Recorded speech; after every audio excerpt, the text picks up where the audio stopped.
Hello dear friends, welcome to my channel. Today I am going to discuss about the Bahmani Sultanate. So before going into the content, please subscribe my channel and press on the bell icon so that you will get a regular notification. So going into the content, now on the screen you can see one of the monument or construction which is known as a madrasa. It is in a Bidar.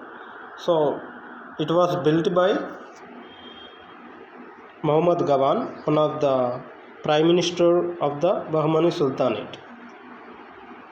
Okay, let's move further. So history of Bahmani Kingdom.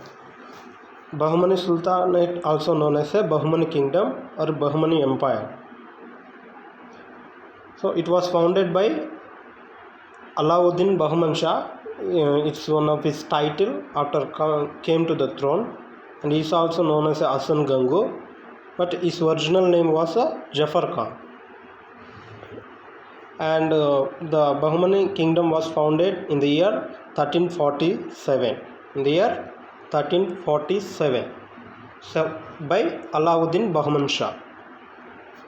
Now let us see little background about the Bahman Shah and how he came to the throne of Bahmani Kingdom. So basically he was an employee at the court of Muhammad bin Tughlaq, and he was raised to the rank of general, and from later on to commander of the army in Daulatabad. So he announced in his independence in the year 1347 from the Muhammad bin Tughlaq or Delhi Sultanate. Okay, no background. So remember that Muhammad bin Tughlaq transferred his capital from Delhi to Daulatabad during his reign. So once he transferred his capital, along with him many nobles came to Daulatabad. And once again, when he transferred back the capital to Delhi, so there were many nobles that they could not go back to Delhi, so they remained here, and they were very powerful nobles. Okay, almost after the during the period of Muhammad bin Tughlaq, once it is weakened, the nobles played very important role in Daulatabad. Okay, so the nobles seized the fort of Daulatabad and proclaimed one among the nobles known as Ismail Mugh of Afghan as a king of Deccan. He was announced as a king of the Deccan by the nobles. So under a title, Ismail title was as a Naziruddin Shah. So under the title of Naziruddin Shah. And however, Ismail Mugh or Naziruddin Shah proved unfit for the office or as a king. So he himself got down from the throne. So once he was got down, and again all the nobles of Daulatabad made Hasan Gangu or Bahman Shah as a king of the Deccan. He was declared as a king of the Deccan. So once he established kingdom, he started his capital at Gulbarga. You might be knowing Gulbarga. Here his capital was Gulbarga. At that time Gulbarga was known as Hasnabad. So at that time Gulbarga was known as Hasnabad. So recently the name of Gulbarga also named into Kalaburgi. The name of the Gulbarga also changed into Kalaburgi.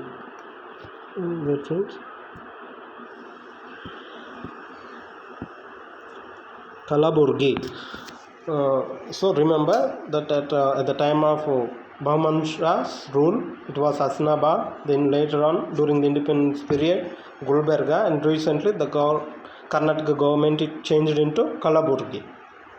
Okay, that is background about the capital of Bahman Shah.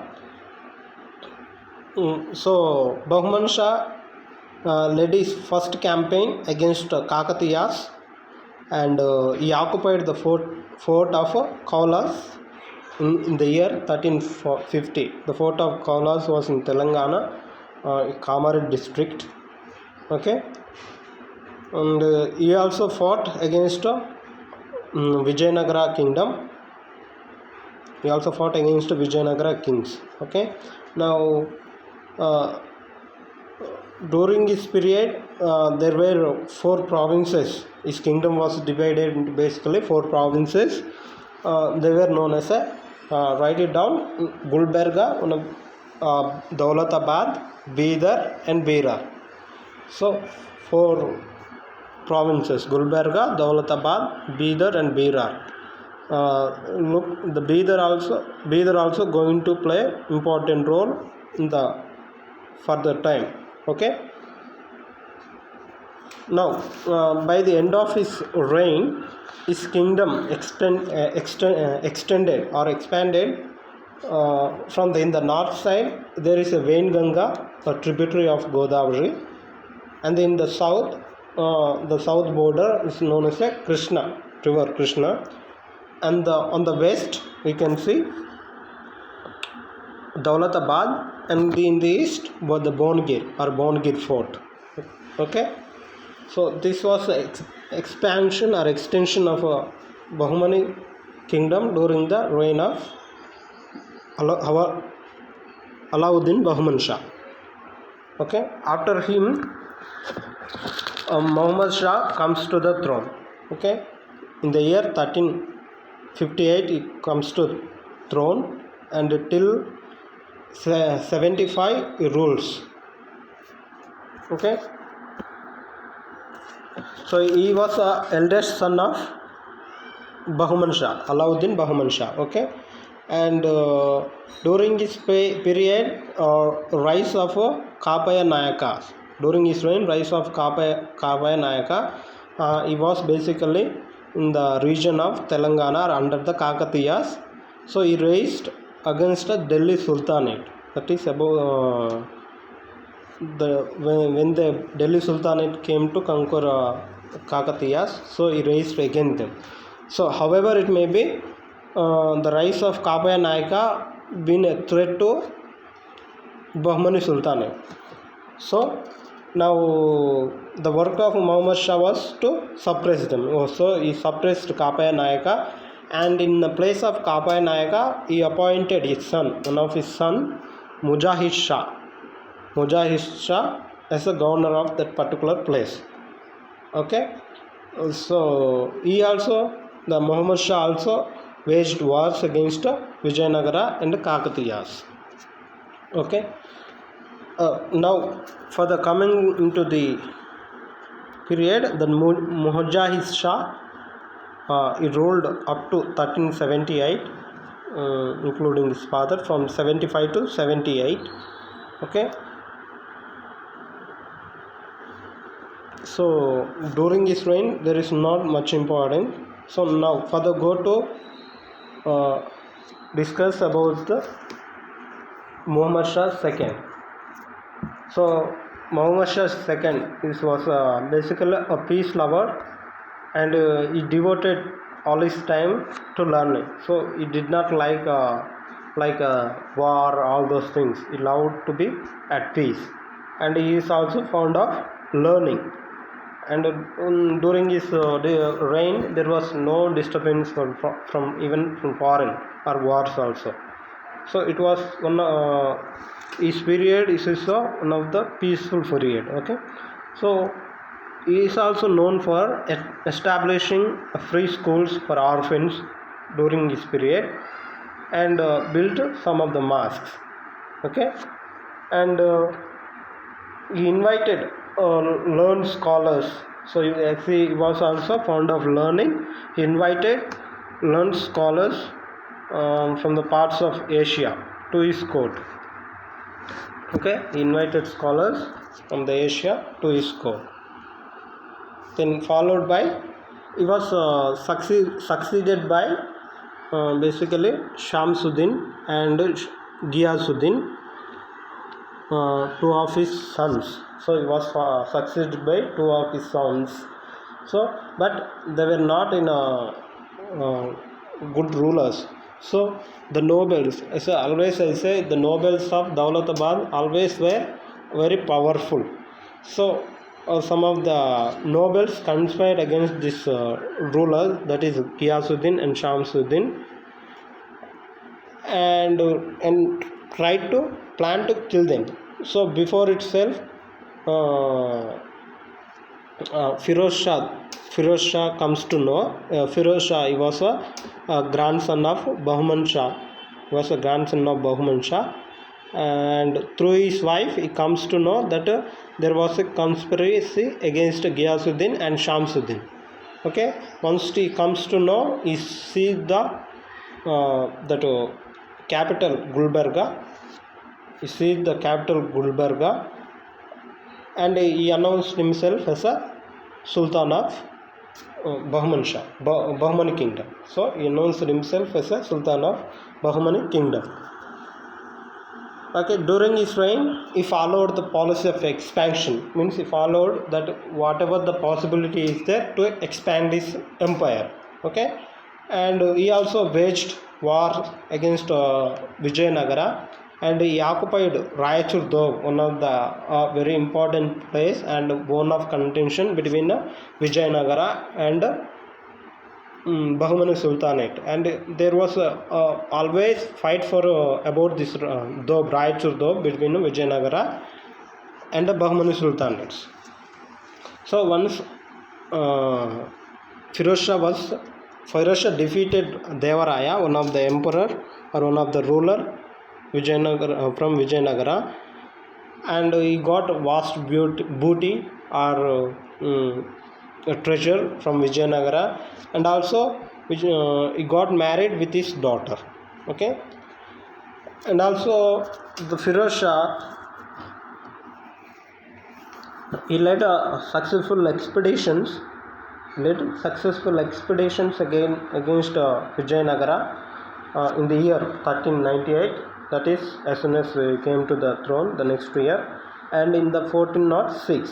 So these two successful expeditions he did, and in the third expedition, that is in the year 1420, Devaraya defeated Firoz Shah. Who? Devaraya, the Vijayanagara ruler, defeated Firoz Shah, ruler of Bahmani Sultan. Okay, Firoz Shah also led a successful expedition against Narsingh Rai of a Karla ruler, and who surrendered 40 elephants. That time it was helpful for the war, and was booty to him, and also he gave his daughter to marriage to Firoz Shah. So Firoz Shah paid much attention to the ports, ports where the trade was happening, to the ports of Chaul and Dabul, because these two ports were attracted traders or tourists from the Gulf's country and from the Red Sea. So because of that only he paid much attention to these places. So it is said that Firoz Shah, who was a ruler, got married from various rulers. So he used to talk with his wives in their native language. So that means he was a very learned scholar, and he knows many languages. So he used to talk with his he might be having many wives and talking to each wife in their own language, like a wife a patni Hindi ka patni kaisa hai aisa is fixed in Hindi, and if is Telugu wife tinnava, where are ekkada potunnav, what are you aim chestunnava, what are you doing, all those things he used to talk with a Telugu wife in Telugu, and Kannada used to talk in Kannada too. So likewise, how many wives are there from different nations, used to talk with them in their own language. So is known for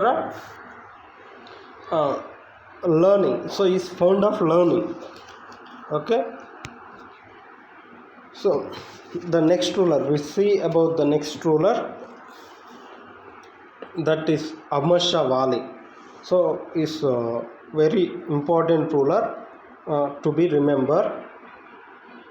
So he also, Ahmad Shah Wali also waged wars against Vijayanagara. So as I said in the beginning, there was always conflict between Vijayanagara and Bahmani Sultan. So rulers from Vijayanagara, each one of them had a conflict with each ruler of this Bahmani Sultanate. So there always fight between the Vijayanagara and Bahmani regarding the Rayachur Doab, one of the place Rayachur Doab, very fertile land, and another one also is known as Krishna Godavari Delta, which is a very important place for cultivation. Then other one, Maratha region including Goa, Konkan coast. It is one of the strip of land, very fertile. So for this also again they had a fight. So about these three places, the Bahmanis and the Vijayanagara always used to fight. So king of is General Ahmad Shah Wali, general known as Kanai Azim, attacked Warangal and seized the fort, one of the fort of the Warangal, and got vast treasure or booty from the Kakatiyas. So Ahmad Shah Wali also waged wars against Malwa ruler, Malwa, a neighbor ruler of Sultanate, and a ruler was Hussain Shah, and he defeated him. And also Ahmad Shah Wali fought against Sultans of Gujarat, where he himself was defeated by. So by the Sultans of Gujarat, Ahmad Shah Wali was defeated. Okay. Now during his period, one thing you should know, that he transferred his capital from Gulbarga to Bidar. So during the period of Bahman Shah, the founder, put his capital at Gulbarga, and during the period of Ahmad Shah Wali, the capital was transferred from Gulbarga to Bidar. So if he built a Bidar fort, and he transferred capital to there. So at that time the Bidar was known as a Muhammadabad. So remember, at that time Bidar was known as a Muhammadabad. So it took place in the year 1435. So it took place in the year 1435. So year varies from book to book, so be careful with the year. Okay.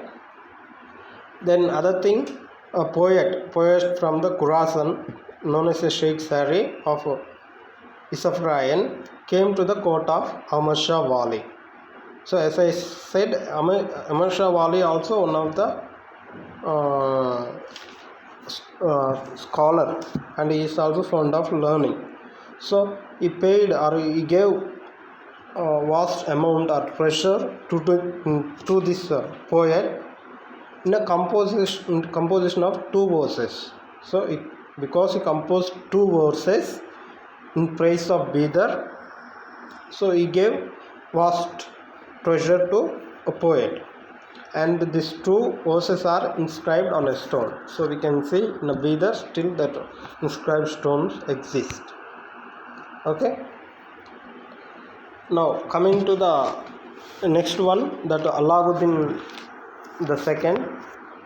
So is also a ruler from Bahmani Sultanate, ruled from 1436 to up to 58, and followed by Humayun Shah, is also known as Zalim, from 1458 to 61. And there is not much important to tell about these rulers. This is after the one after the another succeeded the rule. Then followed by Nizam Shah 61 to 63, followed by Muhammad Shah the third. So Muhammad Shah third also known as a Lashkari. So his rule till up to 1482. So during the both of the period, we see a famous personality, Gawan, known for his administrative work in the kingdom of Bahmani Sultanate. Okay. Normally he was a prime minister during the reign of Nizam Shah and Muhammad Shah the third. Okay. The title of Muhammad Gawan was Khwaja Jahan. It's not a Jagan, it's a Jahan, H. Okay. So he was very powerful.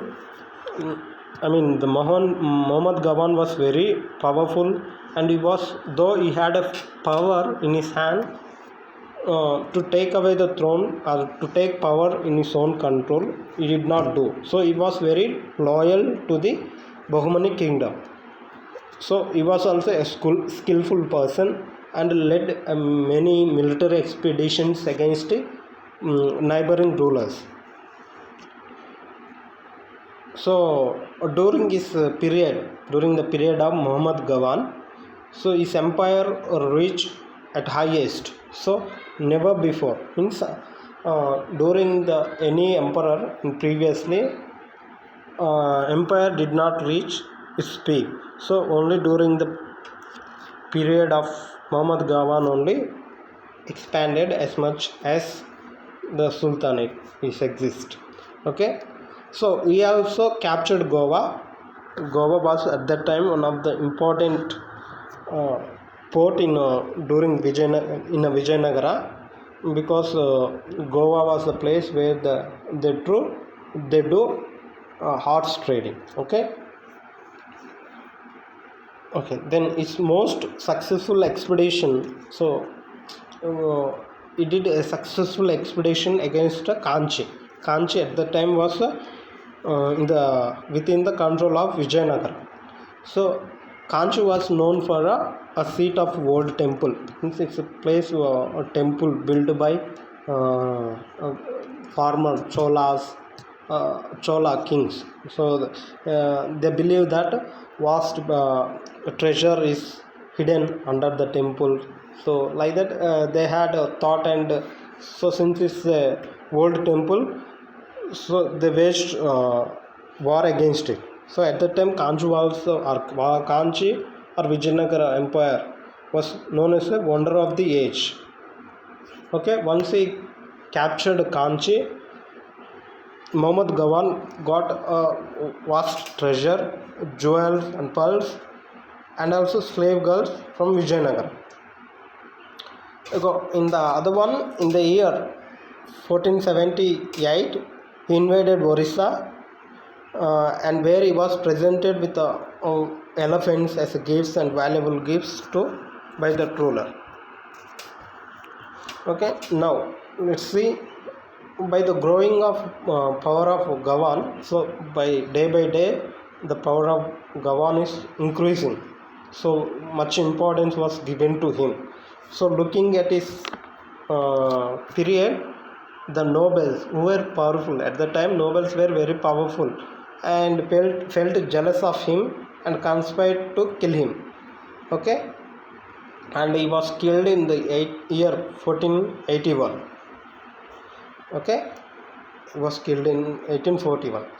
So during the period of Gawan, so at that time in the provinces were given very independent. Means before him the provinces have their own independent autonomous, and even if they want, they were able to become an independent ruler.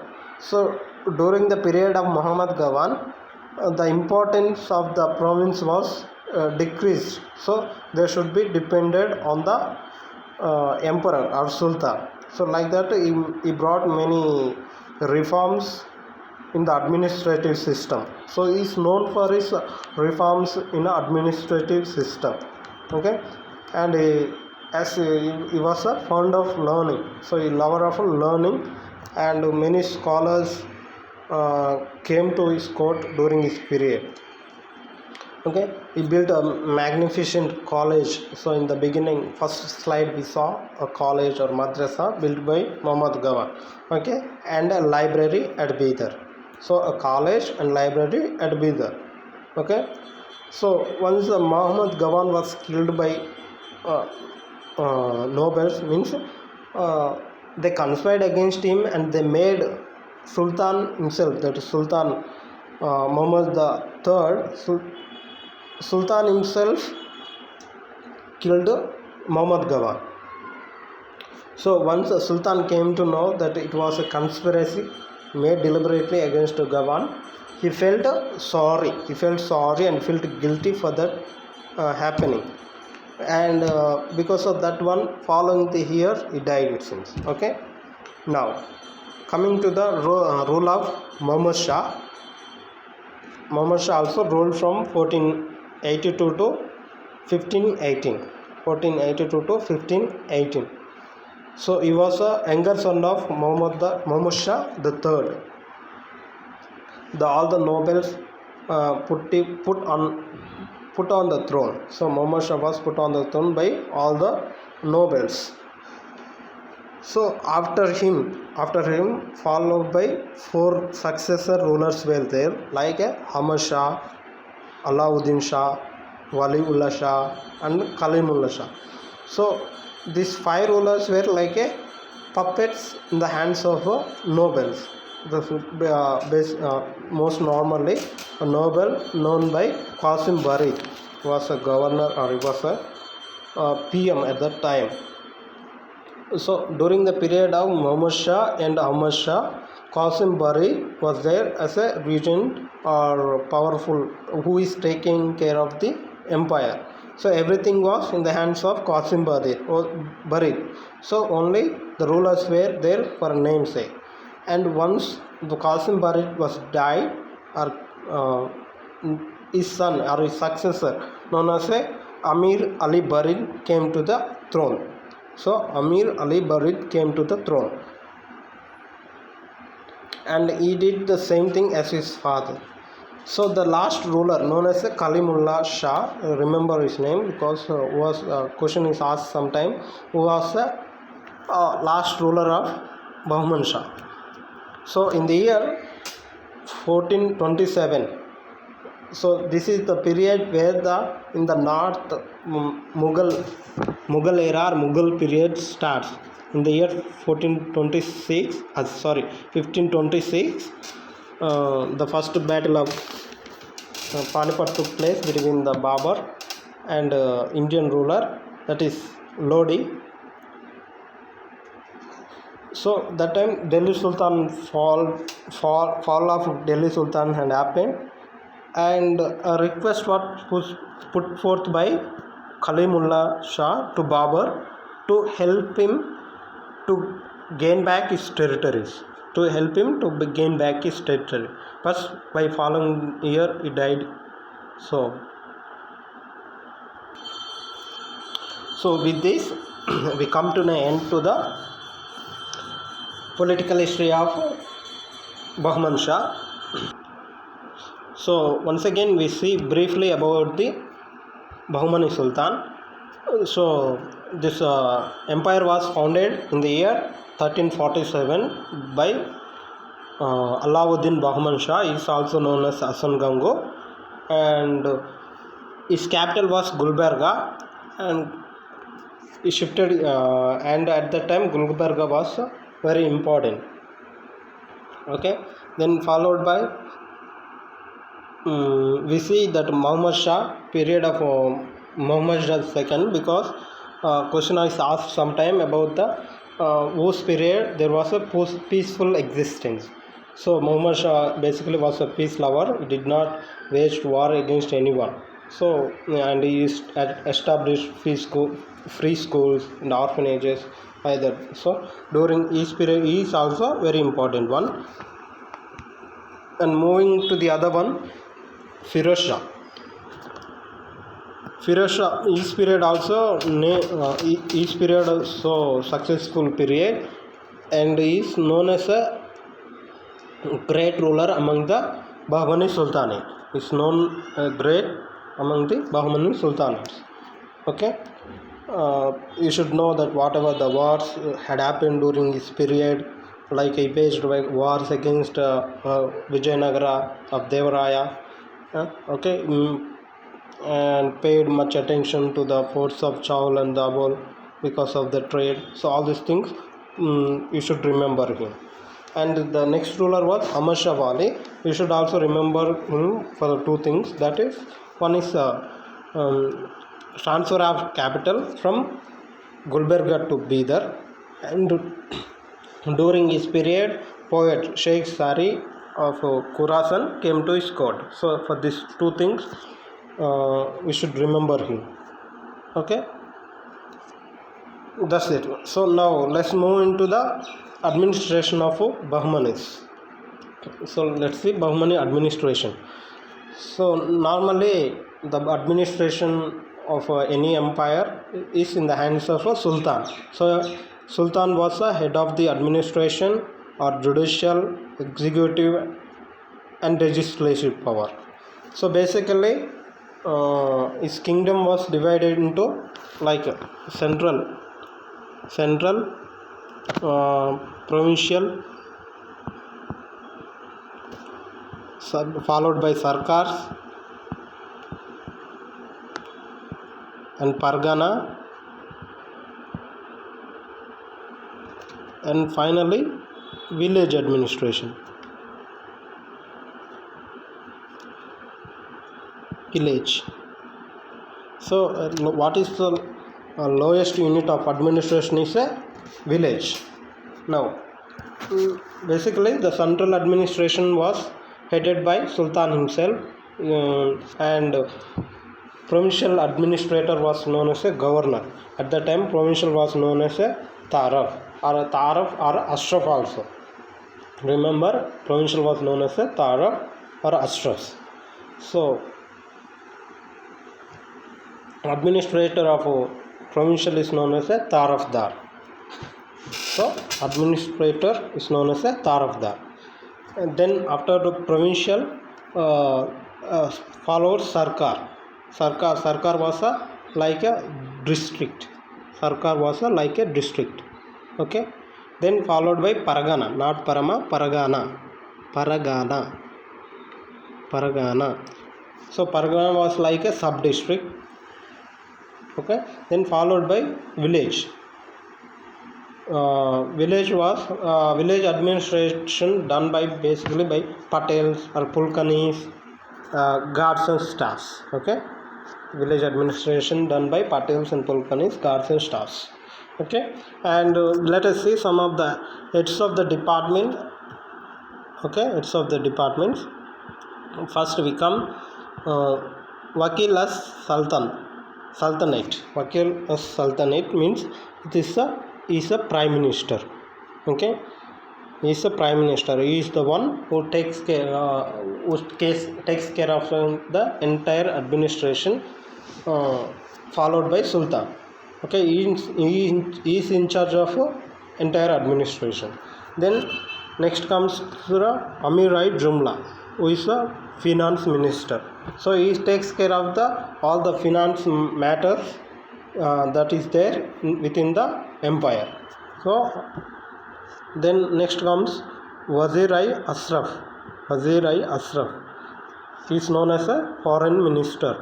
So the work of foreign minister basically whatever the connections or whatever the wars to deal with other kingdoms, he used to maintain all those affairs. Okay, then followed by Sadr-i-Jahar. He is a chief judicial officer who is like a judge who is to take care of the judicial system. Okay, then Amir-i Umra is head of the army. So it's like a commander in army. In the whatever the army works, like he used to take care of the army and give salary to them and appoint new soldiers, so cavalry, all those things. He used to take care of all these things. Okay, then other comes like a Kasai Kale. Kasai Kale means Sultan's personal bodyguards. So they used to take care of the personal works of Sultan, like in the palace, where to Sultan, where he has to sleep, where will be a security, and that no one should conspire against the sultans. So all these things were taken care of Kasai Kale. Okay, then let's move into the other slide, that is architecture of Bahmanis. So this look at the style of architecture they followed is a Persianate or Indo-Islamic style of architecture. So this was the architecture followed by Delhi Sultanate also. Okay. So Gulbarga Fort and Jama Masjid. Even Jama Masjid is within the Gulbarga Fort, was constructed by Hassan Gangu or Alauddin Bahman, the founder. So since he created the capital Gulbarga, so he built this one. So at this Gulbarga, in Gulbarga Fort, we can see a longest cannon. So in the picture you can see here a cannon, a longest one, which is a 29 feet cannon. So which is a 29 feet of cannon. And we see one of the longest cannon, that is 27 feet, but this is the 29 feet, one of the world's longest cannon. And Jama Masjid, you see one of the beautiful mosque, and it is a example of mosque architecture in South India. Then followed by architecture at Bidar. So basically Ahmad Shah Wali Sultan or person who shifted the capital from Gulbarga to Bidar. So Gulbarga to Bidar shifted the capital. So Ahmad Shah Wali, there are 30 monuments within the Bidar fort. So within the Bidar fort there are 30 monuments are there. Okay. So here the special features. So here the special features regarding the Bidar fort is a Kariz water system. So Kariz water system means it's a water system underground. So it is known as underground water supply. So at that time the water, now basically we send water on the surface of the earth through the channel or through the canal. So at that time since it is a dry place and hot place, the rulers thought that if they send the water on the surface of the earth, the water would evaporate. So for that only they planned a underground water supply system. The Kariz water system was used mostly in Iraq and Iran, that places, because that is in hottest place and they need to have a water sufficiently. So that system was introduced here. So here another one, you need to remember two scholars, namely one of the scholar from medieval, that Ferishta was from medieval Indian history. His work Tariq-i Ferishta. He wrote about the entire history of India, and he also emphasized mostly on the Deccan Sultans. Okay, followed by Professor Sherwani. So he is a modern historian who dealt with the history of the Deccan. His works, many other works are there, but much importance was given to the Deccani Sultans in his work. Okay, he wrote mostly about the Deccani Sultans. Okay, followed by the final slide, how the disintegration of Bahmani had happened. So we see in the year the disintegration started from the year 1484 onwards only. So in the year 1484, so Berar was disintegrated from Bahmani Sultan by a person known as Fatehullah Imam Shahi. Fatehullah Imam Shahi was founded by Berar was founded by him. So on his name only Imam Shah. So on his name only Imam Shahi dynasty was founded. So Imam Shahi dynasty ruled on Berar. So and it was annexed by Ahmadnagar. It was annexed by Ahmadnagar in the year 1574. Okay. Then comes in the year 1489. Bijapur got divided or disintegrated from the Bahmanis. So it was divided or disintegrated by Yusuf Adil Shah. And on his name Adil Shahi dynasty was founded. So Adil Shahi dynasty of Bijapur. Okay. Then followed by in 1490, Ahmednagar got separated. And it was created by Malik Ahmad. So basically it was a Nizam Shahi dynasty. So remember, Nizam Shahi dynasty ruled over Ahmednagar. Then followed by in 1518, that is 1518, Golconda was by Qutub Shah, or is also known as Nizam ul Mulk. Qutub Shahi, that is wrong. And Qutub Shahi dynasty was founded by him. So Qutub Shahis of Golconda, they are known as Qutub Shahis of Golconda. Then finally 1527, after the fall of Bahmani Sultanate, whatever the remaining territory was there in and around the Bidar district, it was ruled by Barish Shahis. So as I said, Amir Ali Barid was a governor in charge of that last rulers, puppet rulers. So remaining territory came into the hands of Amir Ali Barid, and on his name only Barish Shahis of Bidar. So this is history, friends. You should be remember few things that here the founder and the place, like the dynasty and the region, like Imam Shahis of Berar, okay, Adil Shahis of Bijapur, Nizam Shahis of Ahmednagar, Qutub Shahis of Golconda, Barish Shahis of Bidar. So like that you may be asked questions. Okay. With this, the session got ended. Thank you, friends. Thank you very much. For the further updates, please subscribe my channel.